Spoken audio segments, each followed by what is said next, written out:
Mrs. Beatriz was an impressive figure, a woman whose presence did not go unnoticed.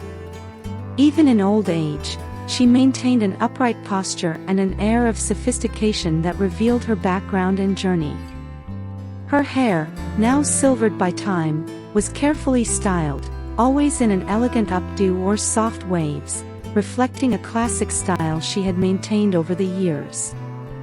Her eyes, a deep blue, were like windows into a life full of stories, joys, and also sorrows. They shone with the wisdom of someone who had lived intensely but also carried a shadow of melancholy, traces of the challenges she had faced. Beatriz was not just a wealthy woman, she was the widow of a successful businessman, a man whose vision and skill in business had secured a considerable fortune for the family. This wealth placed her in a prominent position in society, surrounded by luxuries and privileges that many could only dream of. The mansion she lived in was an architectural masterpiece, with its grand halls, meticulously maintained gardens, and decor reflecting taste and opulence. However, this wealth, which many might consider a blessing, also brought a painful solitude to Mrs. Beatriz. After her husband's death, the world she knew began to change drastically. Friends and family, once present at parties and social gatherings, began to drift away. Some didn't know how to deal with Beatriz's mourning, others perhaps felt uncomfortable in the face of her new status as a rich widow. As a result, Mrs. Beatriz slowly found herself increasingly alone, isolated in her vast mansion, which now felt more like a gilded cage than a home. The house, which once resonated with the sound of laughter and lively conversation, had become a silent space, echoing only Beatriz's solitary footsteps through the halls. The large windows, which offered stunning views of the gardens and the surrounding landscape, now served only as reminders of the outside life, a life from which she felt increasingly distant. The solitude that accompanied Beatriz's wealth was not only physical but also emotional. She missed genuine connections, people who loved her for who she was, not for what she owned. Despite everything, Mrs. Beatriz maintained an unwavering dignity. She continued to dress elegantly, care for herself, and uphold the traditions she had always cherished. Her bearing and posture reflected her inner strength, a woman who, despite all adversities, never ceased to be true to herself. Beatriz was an imposing presence, a woman who, even alone, continued to live with grace and dignity, honoring the memory of her husband and the life they had built together. Her only close relatives were her nephews, who rarely visited or concerned themselves with her. But over time, false smiles and unexpected visits began to appear. The nephews, who had previously kept a calculated distance, now showed a sudden and exaggerated interest in their aunt. The attention was clearly forced, a stark contrast to the indifference they had demonstrated over the years. In reality, what drove them was greed. Knowing about Beatriz's fortune and the absence of direct heirs, the nephews saw an opportunity to secure a financially comfortable future for themselves. They began to flatter her, showering her with promises of care and affection, while, in reality, they schemed to seize her wealth. With careful and manipulative speeches, the nephews convinced Mrs. Beatriz to move to a nursing home, claiming it would be best for her health and well-being. They painted a picture of a tranquil and assisted life, where she could have all the necessary attention for her old age. Despite her reservations and discomfort with the idea of leaving the home where she had spent most of her life, Beatriz, emotionally weakened and wanting to believe in her nephew's concern, eventually agreed. The nursing home to which they took her was a modest institution, far from the luxury to which Beatriz was accustomed. At first, the nephews made occasional visits, bringing small gifts and kind words. But these visits soon became increasingly rare. Mrs. Beatriz, now isolated and feeling abandoned, began to realize that her nephew's interest waned as her health declined. Mrs. Beatrice's days at the nursing home were wrapped in a constant melancholy. The daily routine unfolded with a monotony that seemed endless. She spent hours sitting by the window of her room, a simple space compared to the grandeur of her former mansion.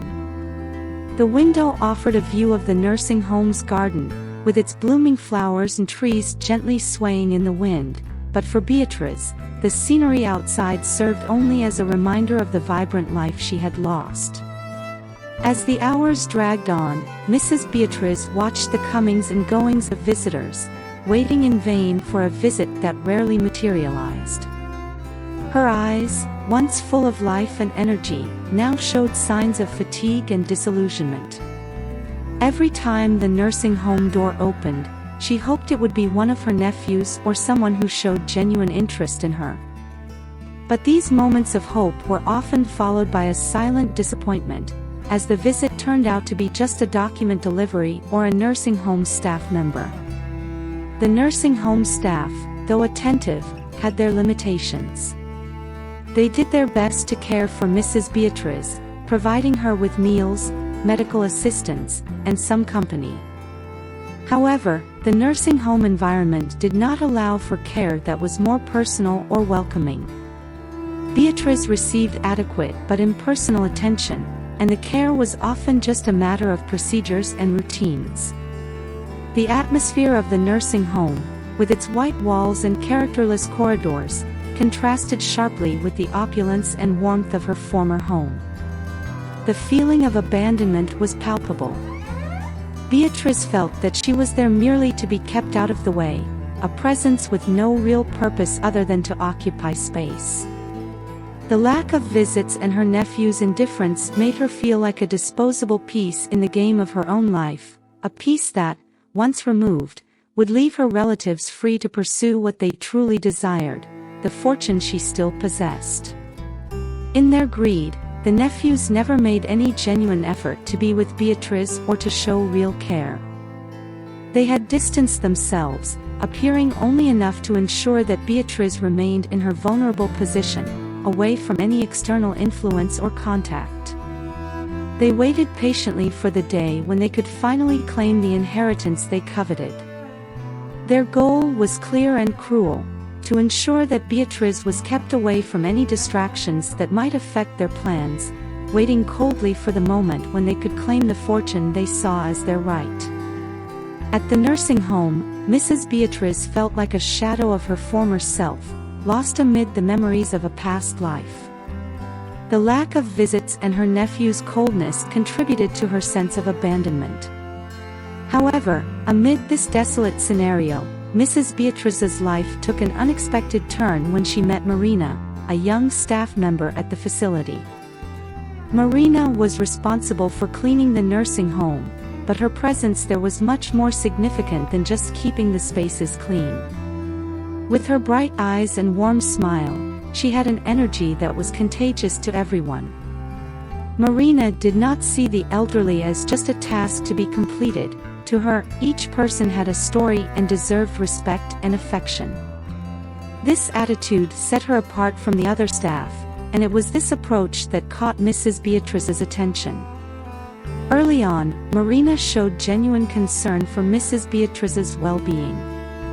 It was not just a matter of professional responsibility. Marina had a generous heart and natural empathy. Whenever she could, she would sit with Mrs. Beatrice, listening attentively to her stories from a time that seemed so distant.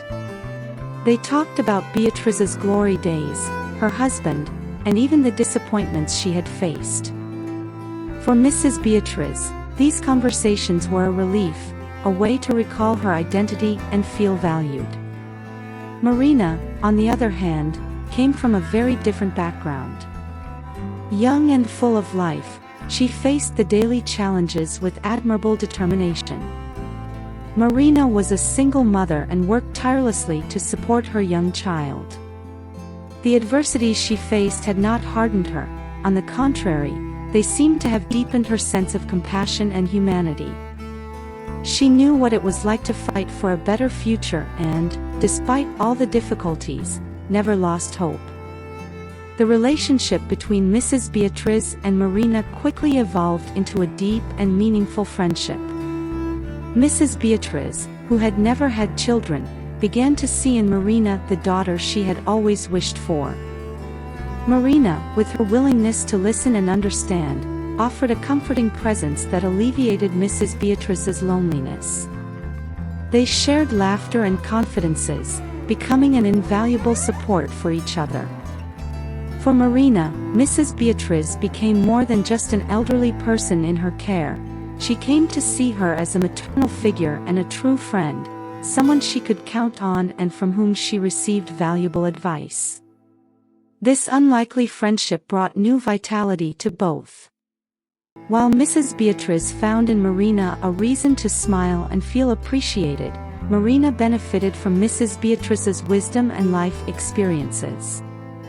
This exchange of affection and mutual respect strengthened their bond, creating a connection that transcended the barriers of age and social status. 2 years had passed since Mrs. Beatriz had moved to the nursing home. During this time, Marina's presence brought a breath of life and joy to Mrs. Beatriz's routine. Their friendship grew stronger, and Marina became a constant and comforting presence in the elderly woman's days. They spent hours talking, sharing stories, and even laughing together, which brought Mrs. Beatriz a renewed sense of purpose and joy. Although Mrs. Beatriz's health was delicate, and old age brought increasing physical challenges, Marina's affection and attention made her feel more alive than ever. Marina dedicated herself with love and care, accompanying Mrs. Beatriz on walks in the nursing home garden, reading to her when her eyesight failed, and, above all, being an attentive and patient listener.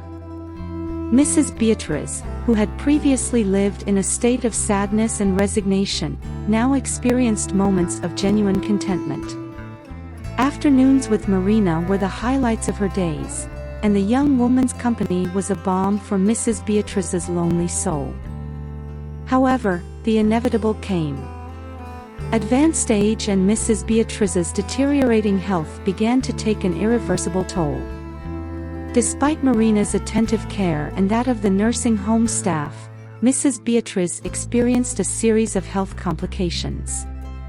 Her movements became slower, her speech weaker, and the sparkle in her eyes, which had returned with Marina's friendship, began to fade. Even so, Marina stayed by her side, holding her hand and offering words of comfort. In the final stage of her life, Mrs. Beatriz was not alone. She had Marina, who cared for her with a devotion that went beyond any professional obligation. Mrs. Beatriz's passing was a moment of deep sadness for Marina and for those who had come to love and respect the elderly woman. Marina felt a personal loss, as if she had lost a mother. However, for Mrs. Beatriz's nephews, her death meant something entirely different. There were no genuine tears or sincere mourning from them. Instead, the event was met with cold, calculating interest. As soon as they heard the news, the nephews, who had set aside any pretense of concern or affection in recent years, hurried to contact Mrs. Beatriz's lawyer. For them, the aunt's death meant one thing: the opening of the will and the division of the inheritance. Without delay, they scheduled a meeting at the lawyer's office, eager to learn what Mrs. Beatriz's wealthy inheritance had in store for them. The nephews could barely wait to find out what they would receive, already imagining how they would spend the money and which properties they might claim. In that office, surrounded by formalities and legal papers, the nephews waited impatiently and full of expectations. For them, the reading of the will was merely a necessary formality before receiving what they considered their right. They had no idea that Mrs. Beatriz, in her wisdom and in her final moments, had prepared a surprise that would leave them speechless. In the lawyer's office, the atmosphere was charged with expectation and tension. Mrs. Beatriz's nephews, with anxious expressions, awaited the moment that, for them, meant the realization of their financial ambitions. They were certain that their aunt's fortune, accumulated over the years through her husband's hard work, would now be divided among them, ensuring a comfortable and affluent future. With restrained smiles and furtive glances, they discussed among themselves how each of them planned to use their share of the inheritance. When the lawyer began reading the will, the room fell into absolute silence. His clear and formal voice echoed in the space, and the nephews leaned forward, eager to hear the details. However, as the document was read, what they heard was very different from what they had expected. The nephew's eyes widened in surprise and disbelief as they learned that Mrs. Beatrice had left her entire fortune to Marina, the young nursing home employee. The shock was palpable. The nephews exchanged confused and incredulous glances, trying to process the information. How could Mrs. Beatrice, their own aunt, leave everything to a stranger, a mere nursing home employee? They had expected, at the very least, to receive a significant portion of the inheritance, if not the majority. The news hit them like a bomb, and the room, once filled with anticipation, was overtaken by a wave of indignation. The lawyer, anticipating the nephew's reaction, maintained his professional demeanor and explained Mrs. Beatrice's decision in detail. He stated that over the 2 years Mrs. Beatrice had spent in the nursing home, she had realized the true motivation of the nephews, who had never shown genuine interest in her. They saw her merely as a source of wealth, and their sporadic and forced visits were nothing more than attempts to secure a good portion of the inheritance. On the other hand, Mrs. Beatrice had been deeply touched by Marina's dedication, kindness, and genuine concern throughout the time they had spent together. Mrs. Beatrice, wanting to ensure that her fortune was used for a worthy purpose and benefited someone who truly loved and cared for her, decided that Marina and her child would be the beneficiaries of her inheritance. She believed that with the resources left behind, Marina could provide a better life for her child, free from the financial hardships that had so oppressed them. The nephews, still stunned by the revelation, quickly shifted from shock to anger. They began to contest the validity of the will, claiming that Mrs. Beatrice was not in full possession of her mental faculties when she made this decision. They insinuated that Marina might have influenced the elderly woman, manipulating her to change the will in her favor. The nephew's outrage was evident, and they were determined to fight against what they saw as an injustice. However, the lawyer, already anticipating this contestation, was prepared. He explained that Mrs. Beatrice had taken all legal precautions to ensure that her final wishes were carried out according to her decision. This included a series of medical examinations that attested to her full lucidity and mental capacity at the time the will was changed. She had done this deliberately and consciously, aware that her nephews might try to contest the document. The lawyer clarified that the provisions of the will were clear and legally sound, and that any attempt at contestation would be futile. He presented all the necessary documentation, including medical reports and witness statements, which proved Mrs. Beatrice's mental sanity and the validity of the will. The nephews, now out of options, had to face the reality that they would receive nothing from their aunt's inheritance. Mrs. Beatrice's decision, which many might have considered unexpected, was a testament to her character and her ability to recognize true worth in people. She wanted to reward Marina's generosity and kindness, ensuring that her fortune went to someone who had treated her with the love and respect she deserved, unlike her own relatives. Marina, upon hearing the result of the will reading, was initially stunned. She hadn't expected that Mrs. Beatrice, whom she had cared for with such affection and dedication, had left her entire fortune. The surprise quickly turned into deep emotion and gratitude. Tears streamed down her face as the lawyer explained that Mrs. Beatrice had recognized and valued her kindness, choosing to reward her in a way she could never have imagined. Marina felt a mixture of happiness and responsibility. It was an immense gift, but also a task of great importance. Despite facing a radical change in her financial situation, Marina maintained the humility that had always characterized her. She didn't see the inheritance as a mere opportunity to get rich, but as a means to fulfill dreams that had previously seemed distant. Always devoted to her son, Marina immediately thought about his future. With the resources now available, she could ensure a quality education, offering him opportunities she had never had herself. Her son's well-being and future were her absolute priorities, and Marina felt immense joy knowing she could provide him with a better and more secure life. But Marina's intentions went beyond taking care of her own family. Inspired by Mrs. Beatrice's altruistic gesture, she decided that part of the inheritance would be used to help others in need. Marina, well aware of the struggles faced by the poor and vulnerable, wanted to give back the generosity she had received. She planned to invest in community projects, support local charities, and help families who, like her, were struggling to survive. For Marina, the fortune she inherited was not just a gift, it was a chance to make a real difference in the lives of many people. Meanwhile, Mrs. Beatrice's nephews had no choice but to accept the final decision of the will. They left the lawyer's office with expressions of frustration and bitterness. Their plans for a life of luxury and comfort evaporated in the face of the reality that they would receive nothing.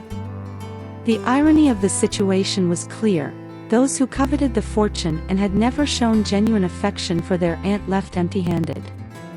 Their selfish and opportunistic behavior ended up eliminating any chance of inheritance. Marina, on the other hand, did not let the new wealth change her. She continued to live modestly, investing the money she received wisely and keeping the promise she made to herself and to Mrs. Beatrice. Mrs. Beatrice's legacy, marked by kindness and generosity, was carried forward by Marina, who strived to be a positive influence in the community. Thus, Mrs. Beatrice's final gesture became a lasting impact, touching lives and spreading good far beyond the walls of the nursing home where they had met.